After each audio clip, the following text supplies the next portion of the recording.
வணக்கம். நிகழ்ச்சி மூலமாக உங்களை சந்திப்பதில் பெருமகிழ்ச்சி அடைகிறேன். வாழ்க்கையில் வெற்றி பயன் நோக்கி பயணம் செய்து கொண்டிருக்கிறீர்கள். இந்த பயணங்கள் நல்ல முறையில் வெற்றி பெற என் அன்பின் வாழ்த்துக்கள். நீங்க நல்லா இருப்பீங்க, சூப்பரா இருப்பீங்க. இப்ப இருக்கிறதை பார்க்கலாம் 1000 மடங்கு அதிகமாகும்படி நம்ம சேனைகளின் கர்த்தர் தாமே உங்களை ஆசீர்வதித்து உயர்த்துவாராக. நல்லா கவனிச்சு பாருங்கள். வாழ்க்கையில சோர்ந்து போகாதீங்க, டயர்ட் ஆகாதீங்க, மகிழ்ச்சியா இருங்க, என்ஜாய்மெண்டா இருங்க. ஏனென்றால் உங்க மேல இருக்கிற சுமைகள், கஷ்டங்கள், பிரச்சனைகள், போராட்டங்கள், எதிர்ப்புகள் இதெல்லாம் உங்க மேல மன அழுத்தத்தை ஏற்படுது. ஆனா உங்க மேல இருக்கிற மன அழுத்தத்தை நீங்க பாக்குறீங்க. ஆனா உங்க மேல இருக்கிற வாக்கு தத்தங்களை பார்ப்பதில்லை. வாக்கு தத்தம் என்ன? நான் உண்டு பண்ணின எல்லா ஜாதிகளை பார்க்கலும் உங்களை சிறந்திருக்கும்படி செய்ய வேண்டும். அப்ப தேவன் உங்களை இந்த உலகத்துல சிறந்திருக்கும்படியாக செய்வார் என்றால் அப்ப என்ன இருக்குது என்றால் உங்களுக்கு 3 காரியங்கள்.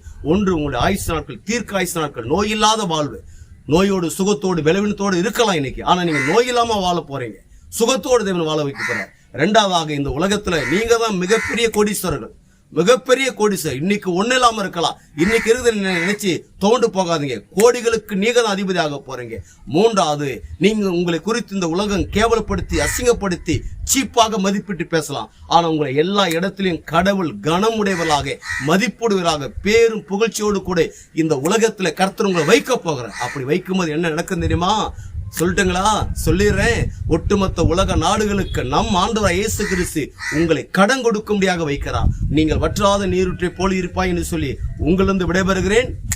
உங்க நண்பன் ரவி, பெரியபாளையம்.